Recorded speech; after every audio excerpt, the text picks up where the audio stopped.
So last time we were discussing about the resonance. Let me repeat again. What is resonance actually?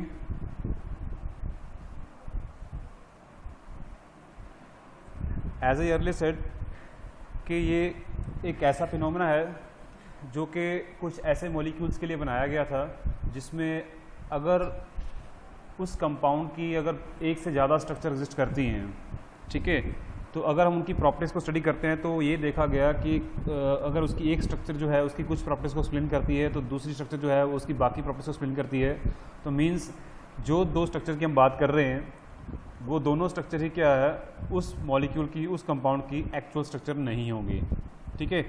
That is why कि वो वहाँ पे जो है एक नई स्ट्रक्चर डेवलप करेंगे, ठीक है, जो कि उन दोनों स्ट्रक्चर का क्या होगा, हाइब्रिड होगा, ठीक है। तो means resonance is a phenomena of hybridization of two और मोर कन्वेंशनल स्ट्रक्चर्स। जैसे हम बात करते हैं बेंजीन की, कि हमने कल भी डिस्कस किया था ये कि बेंजीन में हमने देखा है कि क्या होता है कि हम इसकी स्ट्रक्चर अगर ये ड्रॉ करते हैं तो बेंजीन की जितनी भी प्रॉपर्टीज़ हैं सारी की सारी प्रॉपर्टीज़ जो है ये स्ट्रक्चर जो है एक्सप्लेन नहीं करती है, ठीक है। और अगर हम दूसरी स्ट्रक्चर इसकी ड्रॉ करते हैं जिसमें हमारे पास जो बॉन्ड्स हैं वो शिफ्ट हो जाती हैं, तो उस केस में जो बाकी प्रॉपर्टीज़ हैं वो तो ये स्ट्रक्चर एक्सप्लेन कर देती है, बट जो स्ट्रक्चर ये वाली स्ट्रक्चर जो एक्सप्लेन करती है प्रॉपर्टीज़ को, वो प्रॉपर्टीज़ क्या है, ये स्ट्रक्चर एक्सप्लेन नहीं करती है। तो मीन्स जो एक्चुअल स्ट्रक्चर है बेंजीन की, ना तो वो ये है ना ही वो ये है। तो मीन्स क्या होगा कि कोई ऐसी स्ट्रक्चर एग्जिस्ट करेगी जो in between this two structure हो, जो कि इन सभी की प्रॉपर्टीज़ को एक्सप्लेन करेगी। तो मीन्स अगर हम इन दोनों को मिक्स कर दें तो क्या होगा, इनकी सभी सारी की सारी जो प्रॉपर्टीज़ हैं वो एक्सप्लेन हो जाएंगी। तो इनको मिक्स करने पे हमारे पास एक नई स्ट्रक्चर डेवलप होगी, ठीक है, तो उसको हम बोलेंगे रेजोनेंस हाइब्रिड। तो वो स्ट्रक्चर कैसी होती है उसको हम इस तरीके से मेंशन करते हैं, ठीक है।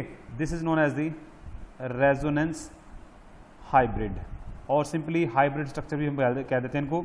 और ये दो जो स्ट्रक्चर हैं जिनको हम मिक्स करके तीसरी स्ट्रक्चर जो हाइब्रिड स्ट्रक्चर बना रहे हैं, इन दोनों स्ट्रक्चर को हम क्या बोल देते हैं, कंट्रीब्यूटिंग स्ट्रक्चर बोल देते हैं। क्या बोलते हैं हम इनको, कंट्रीब्यूटिंग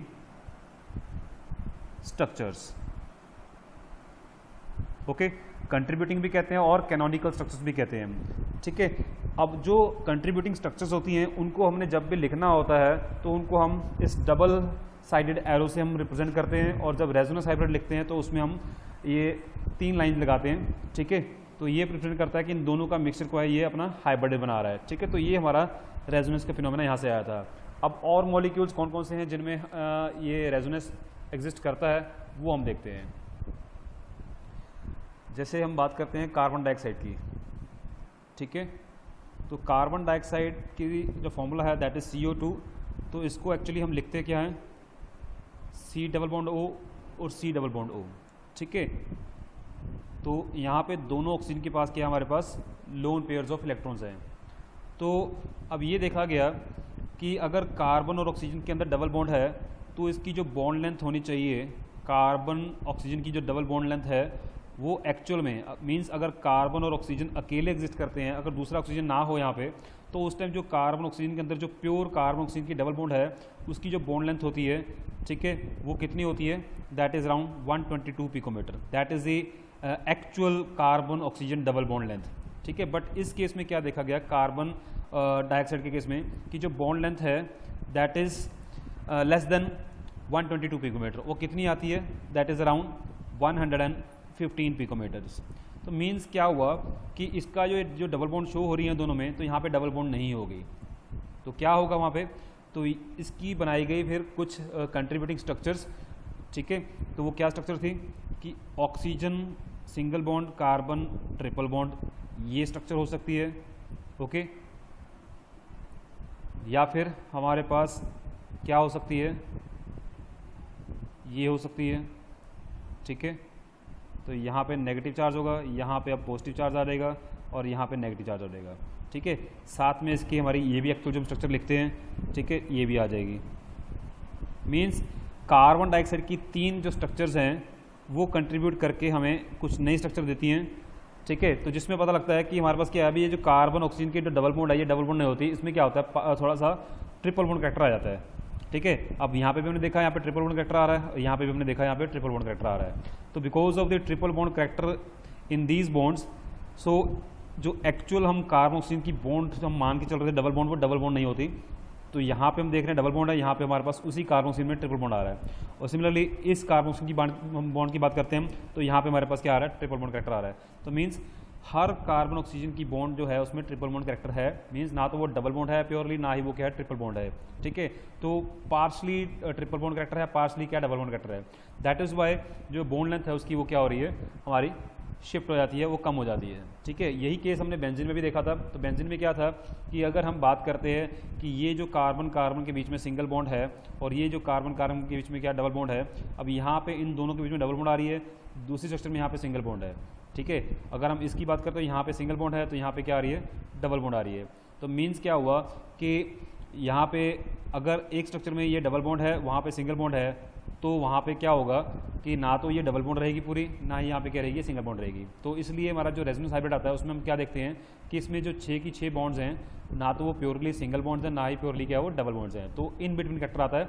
तो यहाँ पे जो बॉन्ड ऑर्डर के हम कैलकुलेट करें, जो हमारा क्या बताता है कि इसमें इसकी क्या हुआ है जी बॉन्ड कैसी है इसके अंदर, तो वो कितनी आती है, इसकी 1.5 आती है। मीन्स ना तो ये प्योरली डबल बॉन्ड है, ना ही प्योरली क्या है सिंगल बॉन्ड है, ठीक है। बॉन्ड ऑर्डर में क्या बताता है कि नंबर ऑफ बॉन्ड्स कितनी है। तो अगर हम इस मॉलिक्यूल का बॉन्ड ऑर्डर हम कैलकुलेट करेंगे, इस मॉलिक्यूल में सभी बॉन्ड्स का जो बॉन्ड कैरेक्टर आएगा वो कितना आएगा, 1.5 आता है, ठीक है। तो वहाँ से पता चला कि इसके अंदर क्या हमारे पास पार्शियल डबल बॉन्ड कैरेक्टर है हर बॉन्ड में, और पार्शियल क्या है सिंगल बॉन्ड कैरेक्टर है। दैट इज़ वाई हमारे पास जो बॉन्ड इसका कैरेक्टर आ रहा है वो कितना आ रहा है, 1.5 आ रहा है, ठीक है। बॉन्ड ऑर्डर जो है 1.5 है। Same is the case with the carbon dioxide, ठीक है। अब ये हमें कैसे पता लगता है कि बॉन्ड ऑर्डर हमने कैसे निकालना है, ठीक है। अब ये रेजोनेटिंग मॉलिक्यूल्स हैं, तो इसके बारे में मैंने आपको एक वीडियो का लिंक जो है आपकी रिसोर्सेज के टाइम में भेजा हुआ है। भी एक ट्रिकी को है अपना ट्रिक्स हैं जिसमें हम शॉर्टकट तरीके से किसी भी मॉलिक्यूल के बीच में कितना बॉन्ड ऑर्डर रहेगा वो हम कैलकुलेट कर सकते हैं, उसकी हाइब्रिडेशन क्या रहेगी वो हम इजीली कैलकुलेट कर सकते हैं, ठीक है। तो वो आप वहाँ से देख सकते हो उस पर लिंक पर क्लिक करके। नेक्स्ट मैं चल रहा हूँ आपको एक और एग्जाम्पल लेते हैं। जैसे कार्बोक्सिलिक एसिड है हमारे पास, ठीक है। कार्बोक्सिलिक एसिड इज़ RCOOH, ठीक है। अगर हम इसकी स्ट्रक्चर लिखते हैं तो हम कैसे लिखेंगे, RC⋅OOH, ओके। ये हम स्ट्रक्चर लिखते हैं इसकी एक्चुअल में कार्बोक्सिलिक एसिड की, ओके।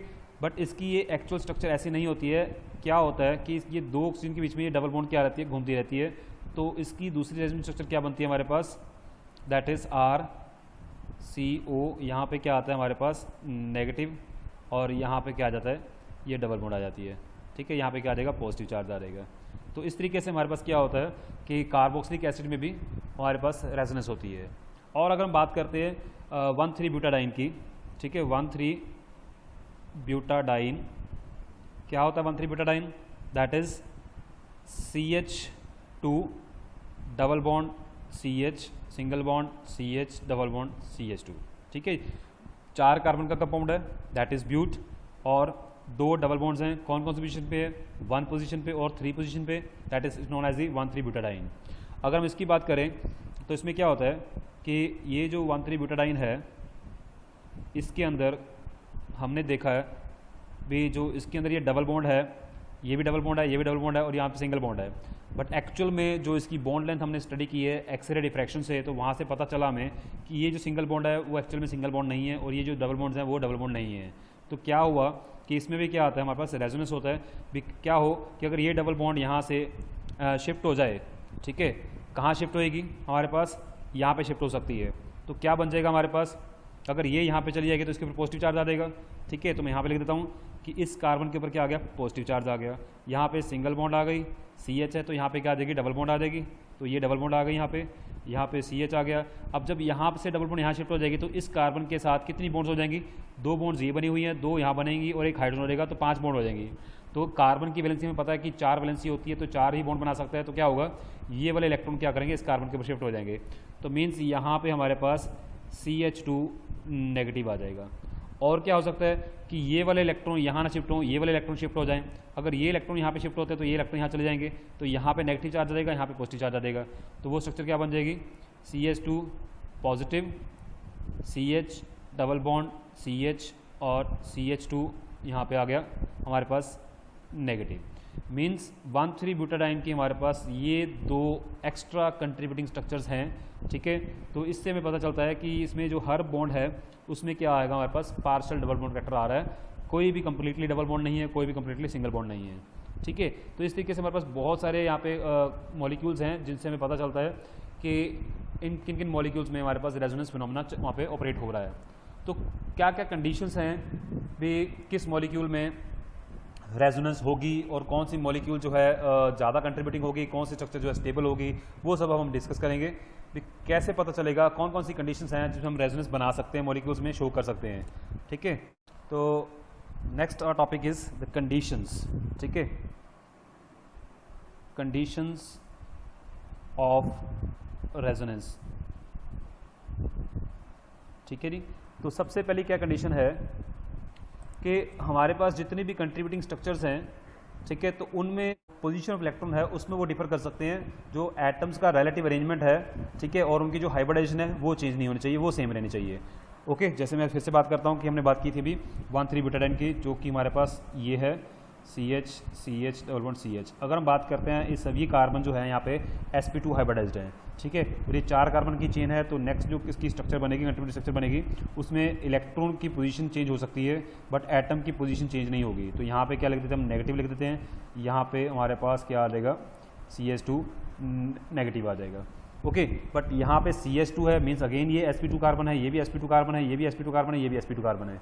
ओके, बट क्या हुआ, इलेक्ट्रॉन का अरेंजमेंट डिफरेंट हो गया, बट इनकी हाइब्रिडाइजेशन और इनकी जो स्ट्रक्चर है उसमें एटम का जो अरेंजमेंट है उसमें कोई चेंज नहीं आया, ठीक है। पहले भी 4 कार्बन थे, अब भी 4 कार्बन है, ऐसा नहीं है कि ये एटम यहाँ से उठा यहाँ पे चला गया, ठीक है, तो 3 कार्बन की चेन नहीं बनेगी यहाँ पे। तो ये चीज़ ध्यान रखने वाली है, ठीक है। जहाँ पे एटम का अरेंजमेंट डिफरेंट हो जाता है वहाँ पे जो बन जाते हैं वो आइसोमर बन जाते हैं। That is a different phenomena where the क्या कहते हैं अभी एटम्स का जो अरेंजमेंट है वो चेंज होता है, उसको हम क्या बोलते हैं, आइसोमेरिज्म बोलते हैं, ठीक है। ये पहली कंडीशन है। सेकेंड कंडीशन क्या है कि जो उसमें एटम उसमें आ रहे हैं, रेजोनेंस में इन्वॉल्व हो रहे हैं किसी भी मॉलिक्यूल के, that should lie in a same plane, ठीक है। या तो इंटायरली सेम प्लेन हो या फिर क्या हो, थोड़ा बहुत क्या हो सकता है, नियरली सेम प्लेन हो सकता है, ठीक है। थोड़ी बहुत वेरिएशन हो सकती है बट ज़्यादा वेरिएशन नहीं होगी उसमें, क्लियर। तो ये सेकंड कंडीशन है। Third is the number of paired and unpaired electron in each contributing structure must be same. Okay, जैसे हमने बात की है नंबर ऑफ इलेक्ट्रॉन्स की, तो वो क्या होना चाहिए, सेम होने चाहिए हर कंट्रीब्यूटिंग स्ट्रक्चर्स में, ठीक है। जैसे हमने ये बनाई और इसके बाद हमने एक और स्ट्रक्चर बनाई, जैसे कि CH2 positive, CH double bond CH, और यहाँ पे हमने बनाया CH2 नेगेटिव, ठीक है। तो नंबर ऑफ जो है हमारे पास क्या कहते हैं अभी पेयर्ड और अनपेयर्ड इलेक्ट्रॉन वो सेम है, ठीक है। यहाँ पे बात करते हैं तो 2 ही इलेक्ट्रॉन हैं इस बॉन्ड में, यहाँ पे 4 हैं, यहाँ पे 2 हैं, यहाँ पे भी क्या 2 है, चाहे पॉजिटिव है चाहे नेगेटिव है। यहाँ पे कितने 4 हैं, यहाँ पे कितने हैं, हमारे पास 2 है, ठीक है। तो इन चीज़ों में क्या कहते हैं कि जो है अभी ऐसे मॉलिक्यूल ही रेजोनेंस शो कर सकते हैं। अगर मैं बनाऊँ इसकी एक और स्ट्रक्चर जिसमें मैं क्या करूँ कि एक इलेक्ट्रॉन यहाँ शिफ्ट कर दूँ, दूसरा यहाँ शिफ्ट कर दूँ, इसका इलेक्ट्रॉन भी यहाँ शिफ्ट कर दूँ, इसका इलेक्ट्रॉन भी यहाँ शिफ्ट कर दूँ, तो उसमें क्या होगा, हमारे पास CH2 single electron, CH double bond CH, CH2, यहाँ पे क्या आ गया, सिंगल इलेक्ट्रॉन आ गया। अब यहाँ पे क्या आ रहा है, अभी इस एटम के पास क्या आ रहा है, एक इलेक्ट्रॉन आ रहा है, इसके पास भी क्या आ रहा है, एक इलेक्ट्रॉन आ रहा है, ठीक है। तो इस तरीके से नहीं होना चाहिए, क्योंकि इसमें क्या हो रहा है कि यहाँ पे अनपेयर्ड इलेक्ट्रॉन की जो क्वांटिटी है वो बढ़ती जा रही है। तो ये स्ट्रक्चर क्या होगी, स्टेबल नहीं होगी और ये इसमें पार्टिसिपेट भी नहीं करेगी, ठीक है, रेजोनेंस में पार्टिसिपेट नहीं करेगी। अगर हम ब्यूटाडाइन के स्ट्रक्चर बनाते हैं तो हमारे पास ये 3 स्ट्रक्चर बन सकती हैं, इसको हम कंसीडर नहीं करेंगे कंट्रीब्यूटिंग स्ट्रक्चर में, that is not valid contributing structure for the butadiene, clear.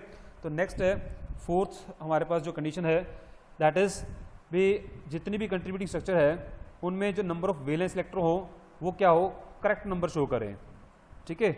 Means जैसे कि हम बात करते हैं, हमारे पास एग्जांपल है CH2 double bond CH NH3, ठीक है, यहाँ पे NH2, ठीक है, ये चीज़ है। ओके, तो ऐसा नहीं होना चाहिए कि यहाँ पे कोई डबल बॉन्ड बन जाए, ठीक है। तो उसमें क्या हो जाएगा, हमारे पास नंबर ऑफ क्या होंगे, इलेक्ट्रॉन्स जो है वो बढ़ जाएंगे, क्योंकि अगर हम सेकंड पीरियड का, ये सेकंड पीरियड का एटम है हमारा, जो सेकंड पीरियड के हमारे पास जो एटम्स होते हैं उसमें हमारे पास जो वैलेंस इलेक्ट्रॉन है वो मैक्सिमम 8 हो सकते हैं, उससे ज़्यादा नहीं हो सकते हैं, ठीक है। तो मैक्सिमम ये कितनी बॉन्ड बना सकता है हमारे पास, हाइड्रोजन अगर यहाँ पे 3 भी हों, ठीक है, तो यहाँ पे अगर बस क्या बनेगी, इस तरह से हमारे पास एक बॉन्ड बन सकती है। बट अगर क्या हो, यहाँ पे डबल बॉन्ड आ गई, 3 एटम ऑलरेडी लगे हुए हैं, तो मीन्स क्या है कि इसमें जो नंबर ऑफ इलेक्ट्रॉन्स है वैलेंस शेल में वो क्या हो जाएगी, उसकी काउंटिंग इंक्रीज हो जाएगी, ठीक है, क्योंकि यहाँ पे 6 इलेक्ट्रॉन तो इसके साथ है और 4 इलेक्ट्रॉन क्या आ रहे हैं, इसमें आ रहे हैं, डबल बॉन्ड बन गई तो मीन्स वहाँ पे 10 इलेक्ट्रॉन हो जाएंगे। सेकंड पीरियड के एटम्स में 8 से ज़्यादा इलेक्ट्रॉन नहीं आ सकते, उसके वैलेंस जो इलेक्ट्रॉन होते हैं, वैलेंस शेल जो होते हैं। ठीक है, तो ये चीज़ का ध्यान रखना है कि अगर किसी एटम के साथ अराउंड जो है जो बॉन्ड में इलेक्ट्रॉन्स आ रहे हैं वो क्या हो, उसके वैलेंस इलेक्ट्रॉन से ज़्यादा नहीं होने चाहिए, मीन्स उस पीरियड में जितने इलेक्ट्रॉन्स मैक्सिमम आ सकते हैं उससे ज़्यादा नहीं होने चाहिए, तो वो क्या करेगा, वहाँ पे कंट्रीब्यूट नहीं करेगा। ठीक है, that is the fourth condition. Fifth condition is the कि अगर हमारे पास जितने भी कंट्रीब्यूटिंग स्ट्रक्चर जो बन रही हैं, ठीक है, उन सब में जो एनर्जी है और जो उनकी स्टेबिलिटी है, energy as well as stability, वो क्या होनी चाहिए, या तो इंटायरली सेम हो या फिर क्या हो, नियरली सेम हो। ठीक है, अगर उनमें एनर्जी का डिफरेंस बहुत ज़्यादा आ रहा है, स्टेबिलिटी का डिफरेंस बहुत ज़्यादा आ रहा है, तो वो क्या होगी, स्ट्रक्चर अनस्टेबल होने की वजह से क्या होगी, वो डिकम्पोज हो जाएगी, वो कंट्रीब्यूट ही नहीं करेगी वहाँ पे। ठीक है, तो all the contributing structures must have either same or nearly same energy as well as the stability. Clear. Next is the sixth point कि अगर हमारे पास सपोज क्या हो रहा है कि दो स्ट्रक्चर्स में थोड़ी बहुत एनर्जी का डिफरेंस आ रहा है, ठीक है, तो उसमें हम जो स्टेबल स्ट्रक्चर किसको मानेंगे, जिसकी एनर्जी क्या होगी, हमारे पास कम होगी। ठीक है, that would be the more stable and that would lead to the more contributing structure towards the resonance hybrid. Clear.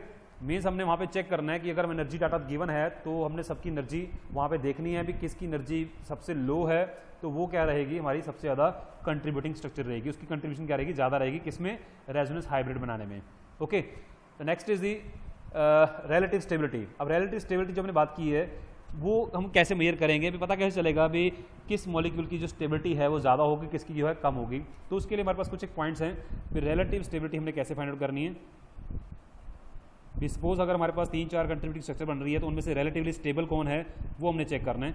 तो उसके लिए सबसे पहला पॉइंट है कि अगर हमारे पास जो भी कंट्रीब्यूटिंग स्ट्रक्चर आ रही है उनके अंदर हमने number of covalent bond calculate करनी है, नंबर ऑफ कोवलेंट बॉन्ड हमने कैलकुलेट करनी है। मैं अभी एग्जांपल लेता हूँ, जिसमें नंबर ऑफ कोवलेंट बॉन्ड ज़्यादा होंगी, ठीक है, मैक्सिमम होंगी, वो क्या होगी, हमारे पास ज़्यादा स्टेबल होगी। फॉर एग्जाम्पल हम जैसे ब्यूटाडाइन की बात कर रहे थे, CH2 double bond CH single bond CH double bond CH2। अब इसमें अगर नंबर ऑफ कोवलेंट बॉन्ड देखते हैं कितनी आ रही हैं, 2 बॉन्ड्स यहाँ पे आ रही हैं, एक यहाँ पे है, 2 यहाँ पे है, टोटल 5 कोवलेंट बॉन्ड हमारे पास यहाँ पे आती हैं।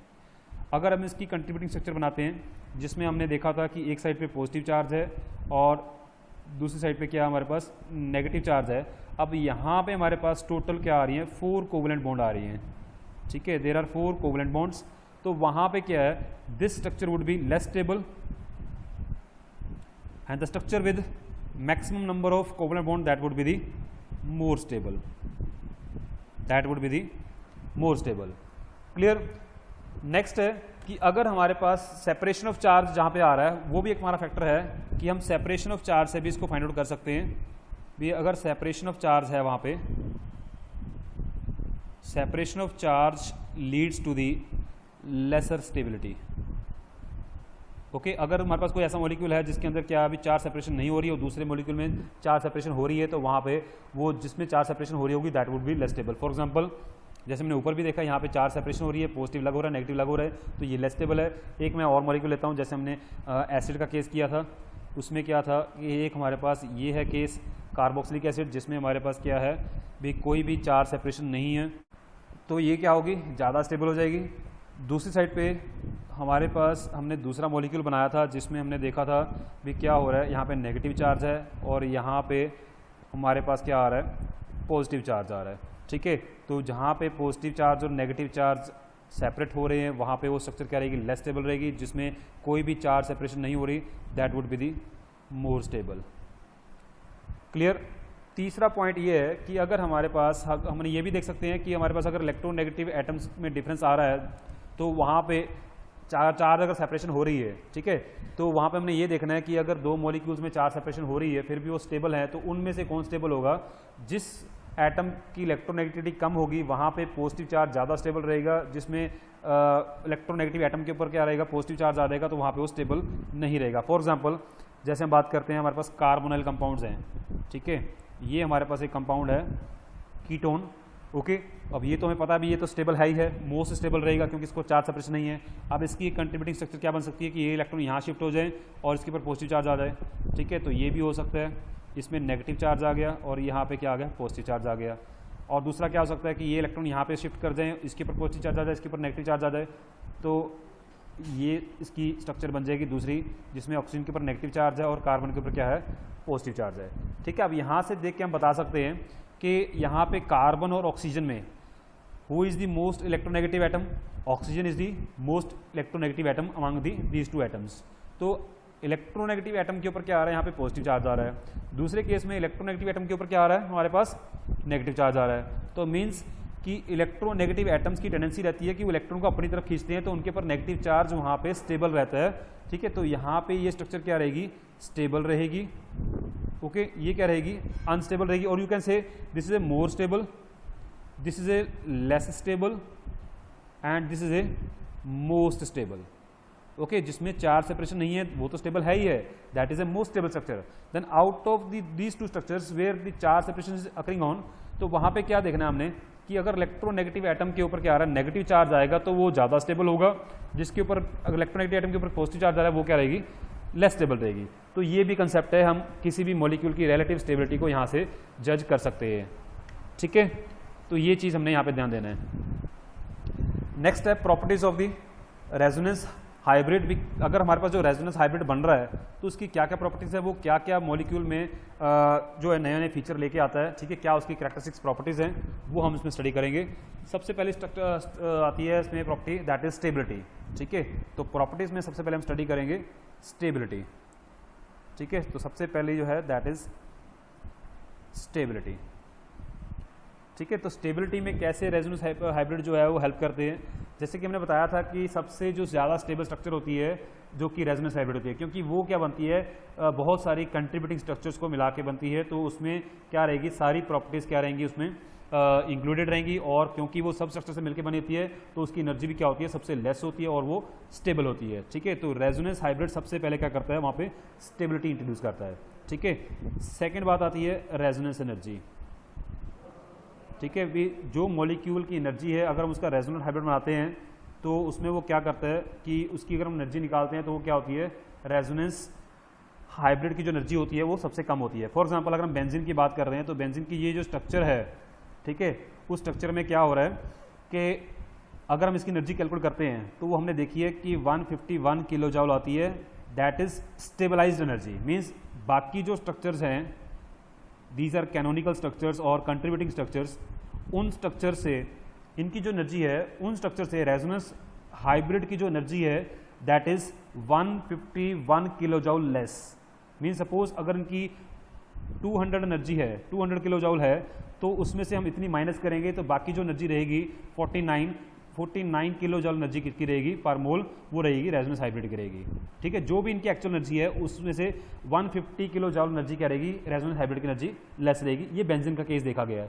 ऐसे बहुत सारे मॉलिक्यूल्स में डिफरेंट एनर्जी जो होती हैं वो होती हैं, तो उस एनर्जी को जो रेजोनेंस हाइब्रिड की जो एनर्जी होती है that is known as the resonance energy.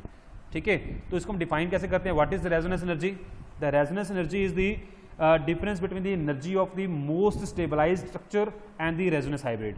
ठीक है, तो जो भी किसी भी मॉलिक्यूल में अगर हम बात करते हैं, जैसे हमने कार्बन डाइऑक्साइड की बात की या कार्बोक्सिलिक एसिड की बात की है, उनमें जो सबसे ज़्यादा स्टेबल स्ट्रक्चर होगी, ठीक है, उसकी एनर्जी और जो रेजोनेंस हाइब्रिड है उसकी एनर्जी, अगर उन दोनों का जो डिफरेंस लेते हैं, जो एनर्जी आएगी that would is known as the resonance energy. ठीक है जी, तो ये हमने याद रखना है। What is the resonance energy, it is the difference between the energy of most stable structure, most stable contributing structure. ठीक है जी, most stable contributing structure minus the energy of resonance hybrid, energy of resonance hybrid. ठीक है, तो इस तरीके से हम रेजोनेंस एनर्जी निकालते हैं। तो जो मोस्ट स्टेबल स्ट्रक्चर है उसकी एनर्जी माइनस जो एनर्जी है रेजोनेंस हाइब्रिड की, उसको हम डिफरेंस लेंगे तो वहाँ पे हमारे पास जो एनर्जी निकल के आएगी that would B resonance energy. तो वो हमने बेंजीन के केस में निकाली हुई है, दैट इज 151 किलो जूल पर मोल होती है। ठीक है जी, इसी तरह से बॉन्ड लेंथ की बात करते हैं, ये हम पहले भी डिस्कस कर चुके हैं कि रेजोनेंस हाइब्रिड बॉन्ड लेंथ में कैसे हमें इसकी जो प्रॉपर्टीज एक्सप्लेन करते हैं। तो हमने देखा था कि जो कंट्रीब्यूटिंग स्ट्रक्चर्स होती हैं उनमें बॉन्ड लेंथ क्या होती है हमारे पास, डबल बॉन्ड, सिंगल बॉन्ड, तो हम मान के चलते हैं भी ये डबल बॉन्ड है, ये सिंगल बॉन्ड है। बट जो रेजोनेंस हाइब्रिड है तो मीन्स इसमें अगर बात करते हैं तो इसमें 3 बॉन्ड्स ऐसी हैं जिनका बॉन्ड करेक्टर क्या आ रहा है, 2 आ रहा है बॉन्ड ऑर्डर, और 3 बॉन्ड्स ऐसी हैं जिनका बॉन्ड ऑर्डर क्या आ रहा है, 1 आ रहा है। बट अगर हम इस हाइब्रिड की बात करते हैं तो इसमें जो बॉन्ड ऑर्डर आता है दैट इज 1.5 आता है। तो बॉन्ड ऑर्डर से हमने बॉन्ड लेंथ निकाला हुआ है, हमने पढ़ा हुआ है ये केमिकल बॉन्डिंग में कि बॉन्ड ऑर्डर जो है, ठीक है, वो बॉन्ड एनर्जी और बॉन्ड लेंथ को कैसे एक्सप्लेन करता है कि जितना हमारे पास क्या होगा बॉन्ड ऑर्डर जो है वो कम होता जाएगा उतनी हमारी बॉन्ड लेंथ भी क्या होती जाएगी, क्या हो जाएगी, वो डिक्रीज हो जाएगी, अगर सॉरी इंक्रीज हो जाएगी। ठीक है, तो मीन्स अगर बॉन्ड ऑर्डर ज़्यादा है तो बॉन्ड लेंथ क्या हो जाएगी, कम हो जाएगी। तो that is inversely proportional to the bond length. Okay, तो बॉन्ड ऑर्डर ज़्यादा होगा तो क्या होगी, वहाँ पे बॉन्ड एनर्जी भी क्या होगी, ज़्यादा होगी। तो ये डायरेक्टली प्रोपोर्शनल है बॉन्ड एनर्जी के और इनवर्सली प्रोपोर्शनल है बॉन्ड लेंथ के। ठीक है जी, अगर हमारे पास यहाँ पे 2 आ रहा है तो मीन क्या उसकी बॉन्ड लेंथ क्या हो जाएगी, कम हो जाएगी। अगर 1.5 आ रहा है तो क्या होगी, बॉन्ड लेंथ क्या होगी, उसकी थोड़ी सी इंक्रीज हो जाएगी। तो यही चीज़ हमारी यहाँ पे एक्सप्लेन होती है कि जब उनकी बॉन्ड लेंथ को मेयर करते हैं तो ना तो वो डबल बॉन्ड आती है, ना ही क्या होती है सिंगल बॉन्ड आती है। मीन्स अगर बेंजीन की बात हम कर रहे हैं तो बेंजीन में जो कार्बन कार्बन सिंगल बॉन्ड है तो उसकी बॉन्ड लेंथ होनी चाहिए थी 154 पिकोमीटर। ठीक है, और अगर कार्बन कार्बन डबल बॉन्ड वहाँ पे प्योर होती तो उसकी बॉन्ड लेंथ होनी चाहिए थी 134 पिकोमीटर। बट एक्चुअल में क्या देखा गया है कि कार्बन कार्बन जो बॉन्ड है बेंजीन में 6 की 6 कार्बन कार्बन जो बॉन्ड्स हैं तो वो क्या है, दे आर 139 पिकोमीटर, उनकी बॉन्ड लेंथ हमने दिखाई वहाँ पे देखी गई है। ठीक है, तो यहाँ पे होना क्या चाहिए था, 3 बॉन्ड जो हैं कार्बन कार्बन सिंगल बॉन्ड्स हैं उनकी बॉन्ड लेंथ कितनी होनी चाहिए थी, 154 पिकोमीटर होनी चाहिए थी। और जो 3 बॉन्ड हमने देखे हैं कार्बन कार्बन डबल बॉन्ड हैं तो उनकी बॉन्ड लेंथ कितनी होनी चाहिए थी, 134 पिकोमीटर होनी चाहिए थी। बट देखा क्या गया कि सारी की सारी 6 की 6 जो कार्बन कार्बन बॉन्ड्स हैं वो क्या है 139 पिकोमीटर्स की हैं। तो इससे हम क्या एक्सप्लेन करते हैं कि जो इसके अंदर हमारे पास जो बॉन्ड है ना तो वो डबल बॉन्ड है ना ही सिंगल बॉन्ड है, वो क्या है पार्शियल डबल बॉन्ड करेक्टर है। ठीक है, वी कैन से 1.5 उसकी बॉन्ड वहाँ पे ऑर्डर है। ठीक है, तो उसके कॉरस्पॉन्डिंगली इसकी जो बॉन्ड लेंथ आती है वो हमारे पास इन बिटवीन आती है, ना तो वो सिंगल बॉन्ड के बराबर है ना ही वो डबल बॉन्ड के बराबर आती है। ठीक है, तो ये हमारा था कंसेप्ट ऑफ रेजोनेंस।